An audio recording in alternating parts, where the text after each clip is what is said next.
तो साल का अंतिम सूर्य ग्रहण जो कि लग चुका है और 8:17 वो वक्त था जब ये सूर्य ग्रहण लगा। शुरुआत इसकी हुई गुजरात के द्वारका से। हमने आपको ब्रेक से पहले अहमदाबाद की तस्वीरें दिखाई थी। हमारी सहयोगी सबीना थी जो बता रही थी हमको कि क्या आखिर इसकी महत्ता है और क्यों आखिर इसको लेकर इतने ज्यादा मिथिक हैं। और साथ ही साथ वो तस्वीरें पूरब पटेल हमारे सहयोगी अहमदाबाद से हम तक पहुंचा रहे थे। बच्चों में किस तरह का आप देखिए कि उत्साह था वो हम देख पा रहे थे।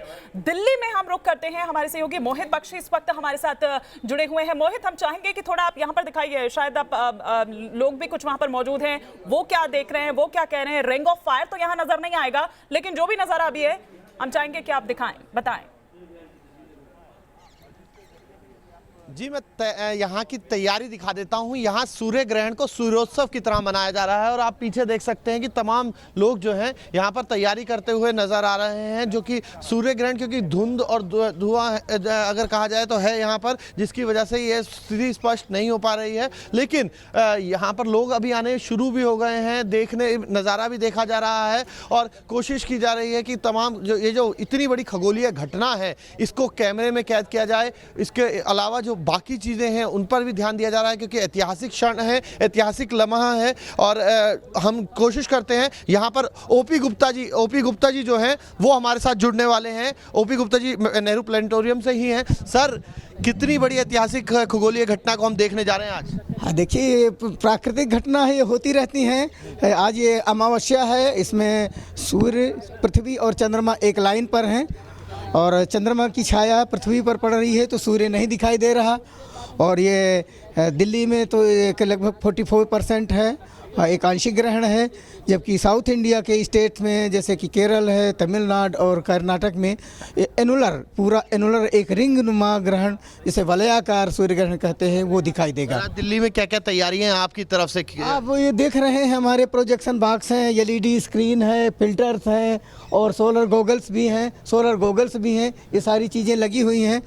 लेकिन अभी वातावरण हमें जो वेदर कंडीशन है वो परमिट नहीं कर रही। ग्रहण शुरू हो चुका है लेकिन अनफॉर्चुनेटली ये बादल होने की वजह से हम नहीं देख पा रहे। सर, ये भी कहा जाता है कि आप जो नंगी आंखों से कभी भी सूर्य ग्रहण को नहीं देखना चाहिए, उसके पीछे क्या तर्क है? देखिए, सूर्य से निकलने वाले जो रेडिएशन है, जो अल्ट्रावायलेट है या एक्सरेज हैं या और दूसरी विकिरण है, उनसे हमें अपनी आंखों को बचाना चाहिए। ग्रहण के वक्त हम अगर ग्रहण देखेंगे तो हम अटेंटिव हो जाते हैं। उस वक्त ख़ासतौर से बच्चों को उनका रेटिना जल सकता है, आंखें पूरी तरह से डैमेज हो सकती हैं। तो उन चीज़ों से बचने के लिए ही ये सारे इंतजाम जो कि हमने प्रोजेक्शन या सोलर फिल्टर या सनग्लास का इंतजाम किया हुआ है। और ये ज़रूरी है कि ये घटना को ज़रूर देखें, इस इवेंट को, लेकिन अपनी आंखें बचाएं। सूर्योत्सव, सूर्य ग्रहण पूरे जगह मन रहा है, लेकिन आप सूर्य उत्सव उत्सव है। कोई भी अगर आप लोग इतना लोग इकट्ठे होते हैं तो वो उत्सव ही हो जाता है।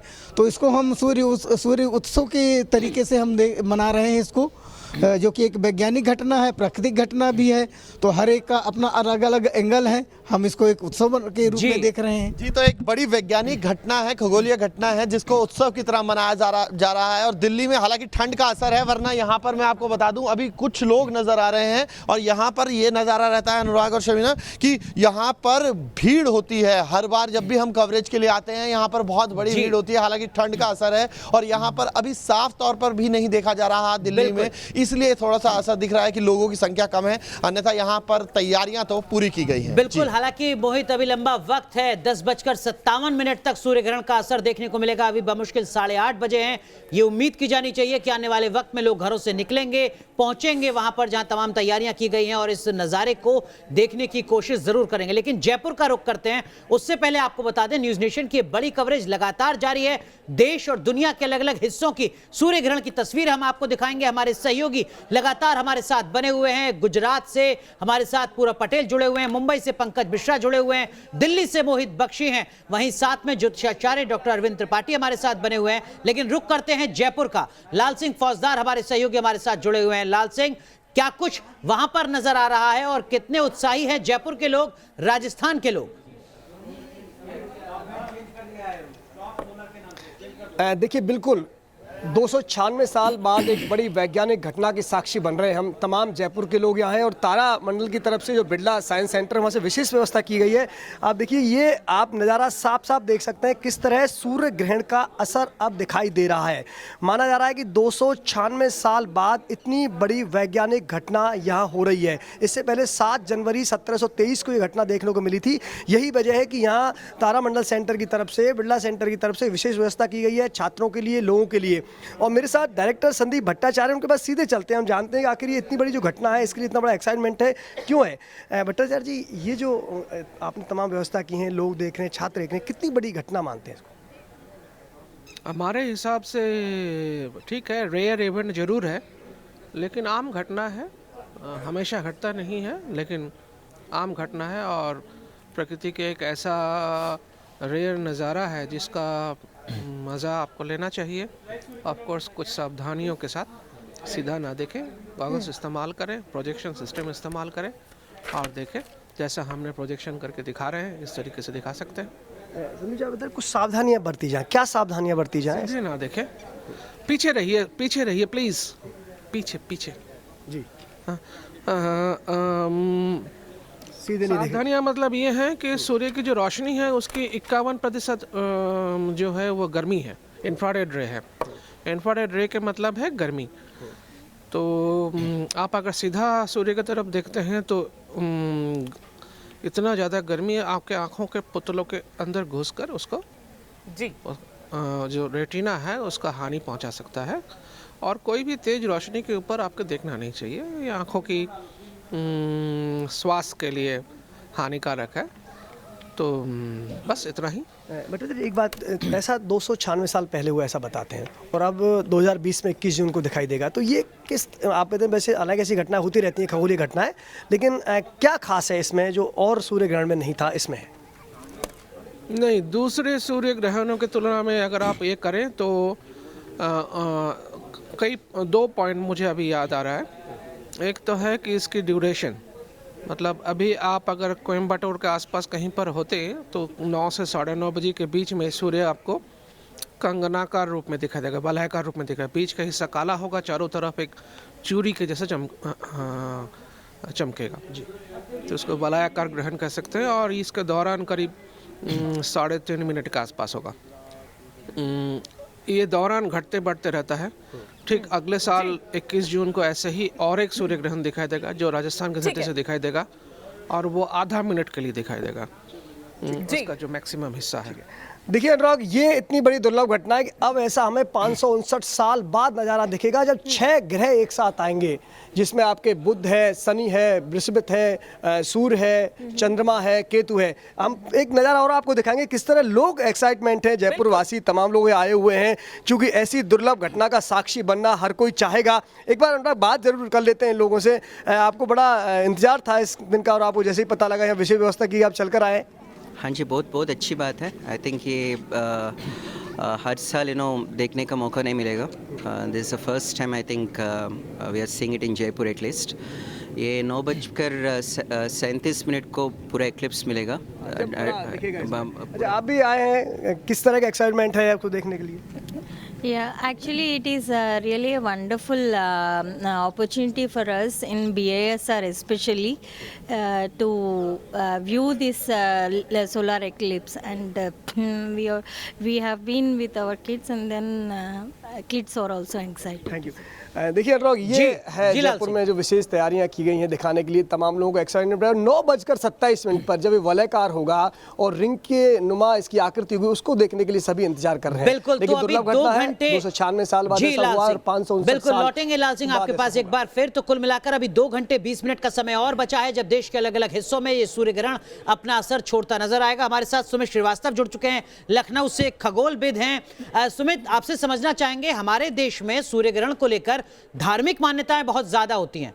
आप तो कह रहे हैं दिल्ली में कि ये तो उत्सव है, सूर्योत्सव नाम दे रहे हैं।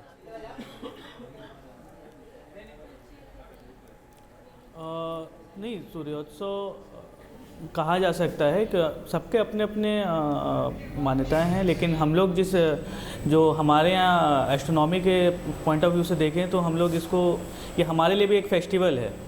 और हमारे यहाँ तो सिर्फ पार्शियल नज़र आएगा। अगर ये तमिलनाडु या केरल के किसी क्षेत्र के आसपास होते, मदुरई वगैरह में, तो हमें ये पूरी तरीके से एनुलर नज़र आता। तो अब चूंकि हमारे यहाँ तो अभी फॉग है और काफ़ी वेदर क्लियर नहीं है, उसके बाद भी मेरे पास मतलब हम जहाँ पे मैंने स्टेशंस लगाए हैं वहाँ पे मेरे पास अच्छी खासी भीड़ इकट्ठा है और मेरे क्लब मेंबर्स भी इकट्ठा हैं। तो ये सूर्योत्सव कहा जा सकता है यहाँ, और हर जो भी एस्ट्रोनॉमी लवर होता है उसके लिए एक फेस्टिवल की तरह है। जी, आप कह रहे हैं कि फेस्टिवल की तरह है, जाहिर सी बात है क्योंकि ब्रह्मांड को और आपको जानने का मौका मिलता है। लेकिन सुमित जी, थोड़ा सा हम ये समझना चाहेंगे, इसको रिंग ऑफ फायर नाम दिया गया है, क्यों आखिर? क्योंकि क्या क्राइटेरिया होता है, या चाहे वो टाइड्स हो, चाहे वो ग्रहण हो, इस तरह के क्या क्राइटेरिया होता है जो इस तरह के नाम दिए जाते हैं? थोड़ा ये भी आपसे समझना चाहेंगे। एक्चुअली जो ग्रहण होते हैं वो दो प्रकार के होते हैं, एक सूर्य ग्रहण, चंद्र ग्रहण। जो सूर्य ग्रहण होता है वो मेनली 3 टाइप का होता है। एक होता है पूर्ण सूर्य ग्रहण, टोटल सोलर इक्लिप्स। दूसरा होता है वलयाकार सूर्य ग्रहण, जो कि टोटल सोलर इक्लिप्स का ही एक तरह का टोटल सोलर इक्लिप्स ही होता है। और तीसरा होता है आंशिक सूर्य ग्रहण, पार्शियल सोलर इक्लिप्स। तो जो पूर्ण सूर्य ग्रहण होता है उसके उसकी एक 88 किलोमीटर की पट्टी होती है जिसमें से टोटल सोलर इक्लिप्स दिखता है। और वलयाकार दिखने का रीज़न ये होता है कि जो भी मून जो अर्थ के चारों ओर रिवॉल्व करता है, उसका पाथ है वो पूरी तरीके से सर्कुलर नहीं है। वो एक समय पेरिगी पे होता है, एक समय अपोगी पे होता है। मींस एक समय वो पृथ्वी के सबसे ज़्यादा दूर होता है और एक समय पृथ्वी के सबसे ज़्यादा करीब होता है।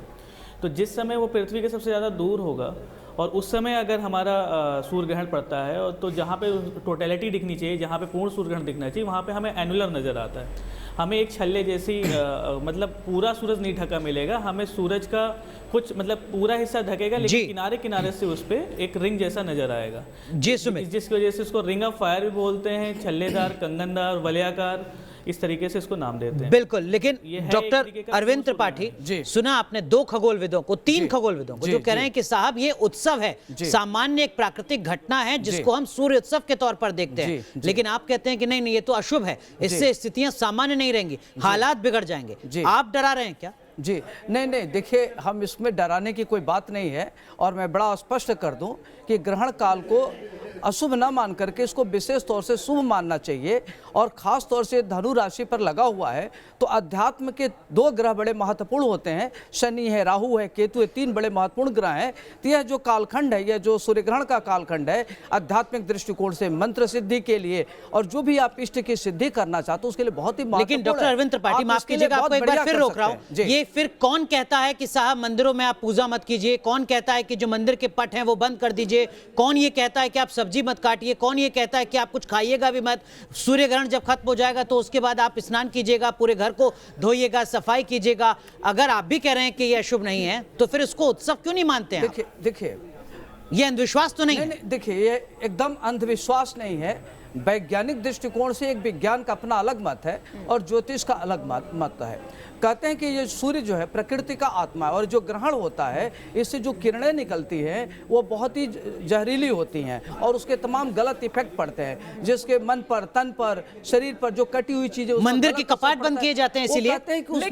मंदिर के कपाट, लेकिन अशुभकारी ही क्यों? सर मेरी आंखों पर असर पड़ सकता है, मंदिर के कपाट बंद करने के पीछे क्या तर्क? कहते हैं कि इसमें जब ग्रहण होता है तो ग्रहण काल में कोई भी पूजा पाठ निषेध होता है। क्यों निषेध होता है? यही तो मैं आपसे समझना चाह रहा हूं। इसमें कहते हैं कि सूतक काल होता है। सूतक काल में जैसे मान लीजिए किसी व्यक्ति की डेथ हो जाती है या किसी व्यक्ति का जन्म होता है तो उसकी जो किरणें निकलती है सूर्य की वो बहुत ही पोल्यूटेड होती हैं और वो हार्मफुल होता है। उसमें मतलब अशुभ होता है? नहीं, अशुभ नहीं होता। उसमें ऐसी बैक्टीरिया होती है जो विजिबल नहीं होता। उसका असर भगवान पर भी पड़ सकता है। हेल्थ के दृष्टिकोण से उसका असर भगवान पर भी पड़ सकता है डॉक्टर अरविंद त्रिपाठी। नहीं, भगवान फिर मंदिर के कपाट क्यों बंद किए जाते हैं?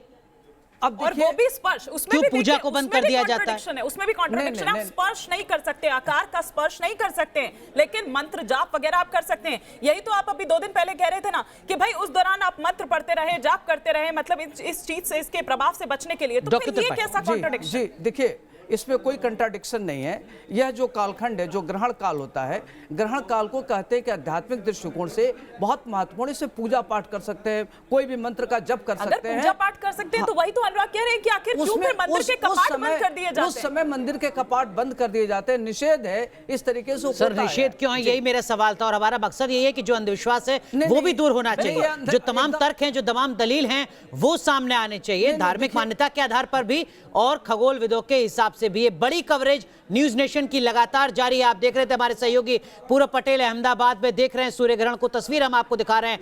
अलग अलग शहरों की तस्वीर लगातार हम दिखाते रहेंगे और आपकी राशि पर डॉक्टर अरविंद त्रिपाठी के मुताबिक असर क्या पड़ेगा ये भी आपको। तो देखिए, आप देख रहे थे अभी तस्वीर, ये खगोलीय घटना वैज्ञानिक बता रहे हैं, जो ज्योतिषाचार्य हैं वो इसको एक धार्मिक मान्यता के तौर पर देख रहे हैं। लेकिन कुल मिलाकर न्यूज नेशन की बड़ी कवरेज लगातार जारी है। हमारे साथ ज्योतिषाचार्य डॉक्टर अरविंद त्रिपाठी जुड़े हुए हैं, साथ में सुमित श्रीवास्तव खगोलविद लखनऊ से हमारे साथ बने हुए हैं, जयपुर से लाल सिंह फौजदार हमारे सहयोगी हैं, हमारे सहयोगी मुंबई से पंकज मिश्रा हमारे साथ जुड़े हुए हैं, गुजरात से अहमदाबाद से हमारे सहयोगी पूरब पटेल हमारे साथ बने हुए हैं और हमारी सहयोगी सबीना भी हमारे साथ है। सीधा रुख करते हैं सबीना का। सबीना, जरा तस्वीरें दिखाइए सूर्य ग्रहण की। बिल्कुल, न्यूज़ नेशन के जरिए आज दर्शक घर बैठे सूर्य ग्रहण को देख रहे हैं, इस अद्भुत नज़ारे को देख रहे हैं। हालांकि अभी हम आपकी चर्चा भी यहाँ पर सुन रहे थे, पहले अहमदाबाद की तस्वीर भी आपके सामने रखते हैं। धर्म और विज्ञान दरअसल एक दूसरे से जुड़ते हुए भी नजर आते हैं। ये तस्वीर यहाँ पर जो आप देख रहे हैं, विज्ञान के लहजे से आप देखेंगे तो वैज्ञानिक यही कहते हैं कि इस नज़ारे को देखा जा सकता है, इससे किसी तरह का कोई ख़तरा नहीं है। हाँ, इसके जो रेडिएशंस होते हैं वो ज़रूर आप पर बुरा असर डालते हैं। धर्म ये कहता है कि इस दौरान बाहर नहीं निकलना चाहिए क्योंकि नकारात्मक शक्तियाँ जो हैं वो आप पर हावी हो जाए। देखा जाए तो दोनों यही बता रहे हैं कि इसको खुले तौर पर नहीं देखा जाना चाहिए। प्रोजेक्ट जो सिस्टम होता है, प्रोजेक्टर जो होता है, उसका इस्तेमाल यहाँ पर किया जाना चाहिए। और हम ये भी देखते हैं किस तरह से साफ़ सफाई की जाती है, किस तरह से गंगा जल का छिड़काव किया जाता है। साइंस भी अगर देखे कहा जाए तो जो रेडिएशंस होते हैं उसका भी आपके घर के वातावरण पर असर पड़ता है। जो बैक्टीरिया लेवल होता है वो यहाँ पर बढ़ जाता है, इसलिए साफ सफाई उस लहजे से भी जरूरी हो जाती है। देखने का नजरिया है, आप चाहे तो इसे शुभ तौर पर देख सकते हैं, तो चाहे तो इसे नकारात्मक तौर पर देख सकते हैं। दरअसल विश्वास और अंधविश्वास के बीच शायद यही एक बेहद बारीक सी लकीर होती है जिसे आज न्यूज नेशन पूरी तरह से पड़ताल करते हुए साफ करना चाहता है कि आपके नजरिए से ये तस्वीर आखिर क्या कुछ कहती है। अहमदाबाद की ये तस्वीर यहाँ पर है, ये बेहद खूबसूरत अद्भुत नज़ारा है। एक ऐसा नज़ारा है जिसे आंखों में कैद करने की बेहद ज़रूरत है क्योंकि बरसों बाद ये नज़ारा इस तरह से दिखाई दे रहा है। साल का सबसे बड़ा और साल का आखिरी ये सूर्य ग्रहण है जो कि इतिहास के पन्नों में अब दर्ज हो जाएगा क्योंकि उसके बाद सालों साल बाद आप इस तरह का सूर्य ग्रहण देख पाएंगे। और देखिए, बदलते वक्त के साथ यहाँ पर एक और तस्वीर बदली है। धर्म के लिहाज से अगर देखा जाए तो धर्म ये कहता है कि इस दौरान बच्चों को अकेला नहीं छोड़ना चाहिए क्योंकि नकारात्मक शक्तियां बच्चों पर हावी हो जाती है। लेकिन अब बच्चे बाहर निकल रहे हैं, पेरेंट्स जो हैं अपने बच्चों को इस घटना का हिस्सा बनवाना चाहते हैं। मान्यताएं क्या है, अब आइए वो आपको यहाँ पर जरूर बता देते हैं क्योंकि धार्मिक तौर पर यहाँ पर मान्यता ये कहती है, समुद्र मंथन से जुड़ी है ग्रहण की मान्यता। मान्यता क्या है वो हम आपको बताते हैं। देवताओं दानवों में अमृत पान को लेकर विवाद हुआ, आपने कई तरह के सीरियल्स में भी ये देखा होगा। विवाद को सुलझाने के लिए भगवान विष्णु ने मोहिनी का अवतार लिया था, यानी कि एक महिला का अवतार यहाँ पर लिया था। मोहिनी ने देवताओं और दानवों को अलग अलग बिठाया ताकि जो अमृत है वो देवताओं के हिस्से में आए। वेश बदलकर एक दानव ने अमृत पान कर लिया, यानी कि वो अमृत जो है वो पी लिया क्योंकि जानते थे कि वो दानवों के पास यहाँ पर नहीं आने वाला है। तो सीधे और साफ तौर पर ये कहा जा सकता है कि जो धर्म के लिहाज से जब हम इसे देखते हैं तो ये तमाम तस्वीरें सामने आती है। चंद्रमा और सूर्य ने दानव को ऐसा करते देख लिया, यानी कि चंद्रमा की नजर और सूर्य की नजर उस दानव पर, उस राक्षस पर पड़ गई। फिर भगवान विष्णु ने सुदर्शन चक्र से दानव का सिर काट दिया, यानी कि ताकि वो दानव जो है वो इसका गलत इस्तेमाल ना कर सके। लेकिन अमृतपान की वजह से उस दानव की मृत्यु नहीं होती है। दानव का सिर वाला भाग जो है वो राहु कहलाता है। हम कहते हैं ना कि राहु काल शुरू हो गया, शुभ कार्य मत करिए, राहु काल शुरू हो गया, ये असर यहाँ पर हो सकता है। तो अब दानव का धड़ वाला भाग केतु के नाम से जाना जाने लगा, यानी जो सिर है वो राहु और केतु जो है वो उसके नाम से जाना जाने लगा। अब सूर्य और चंद्रमा को इसका शत्रु माना जाता है। जब ग्रह नक्षत्रों का जिक्र भी किया जाता है तो राहु केतु को खास तौर पर देखा जाता है। इसीलिए कहा जाता है कि पूर्णिमा और अमावस्या के दिन जो है किस तरह से आप खास तौर से सावधानियां भी बरतते हैं। ज्योतिष में राहु और केतु को छाया ग्रह माना जाता है। इसे दूर करने के लिए आपने देखा होगा कि बहुत सारे विधि विधान के तौर पर हवन पूजन भी यहाँ पर करवाया जाता है। तो ये धार्मिक मान्यता है, लेकिन हम यही कहेंगे कि आप इसे विज्ञान और धर्म दोनों के लिहाज से देखें और शुभ अशुभ क्या है वो खुद यहाँ पर तय करें, क्योंकि बदलते दौर के साथ सूर्य ग्रहण हो या चंद्र ग्रहण हो, उसे लेकर मान्यताएं भी बदली हुई